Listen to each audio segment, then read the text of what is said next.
Before she could finish her sentence, Annie felt a strong shove on her shoulder. The door flew open. The room was illuminated by 2 flaming torches. Perhaps a dozen students were seated in a ring. They had been smoking and playing cards. The air was hazy and carried an unpleasant odour. As Annie approached the group, all eyes were on her. She cowered, becoming physically smaller under the gaze of these strangers. "This is Annie. She just arrived today. Annie, this is the stage. Teachers never come in here." "She should try the potion," someone said. The room erupted in laughter.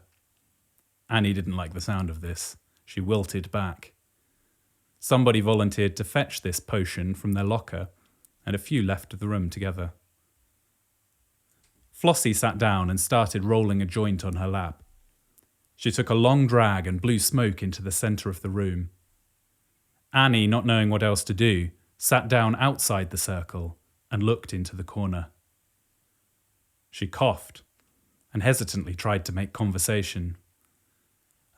"I'm taking maths and music. What do you guys study?" Flossie laughed. "You don't really care about all that, do you? Come on, Annie. Here." She held out the joint. I don't smoke," managed Annie, her throat dry. She looked down at the floor, embarrassed. Approaching laughter indicated that the potion had been retrieved. Everyone in the room stood up almost reverently as the group came in. They were carrying a large bottle. As the door shut, somebody hit play on their iPhone. The room came alive with ear-splitting bass. 3 boys together poured some of the mysterious liquid into a tumbler and handed it to Annie. "None of you guys are drinking it?" shouted Annie, barely audible over the sound system. "Yes, we are," said one of the boys. More drinks were distributed around the room, accompanied by high fives. Annie took a deep breath and brought the cup to her mouth. The first taste was sickly and bitter.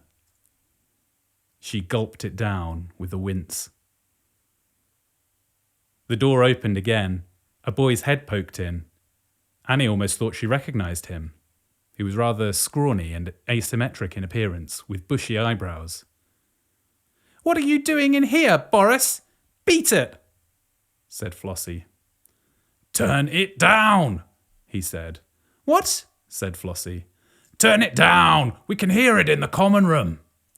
"Well, shut the door and we'll turn it down." Boris caught Annie's eye. He squinted, then came inside and closed the door. Flossie turned back to Annie. "Come on, don't be a dweeb, Annie." She put the joint directly into Annie's hand. Annie's face was pained.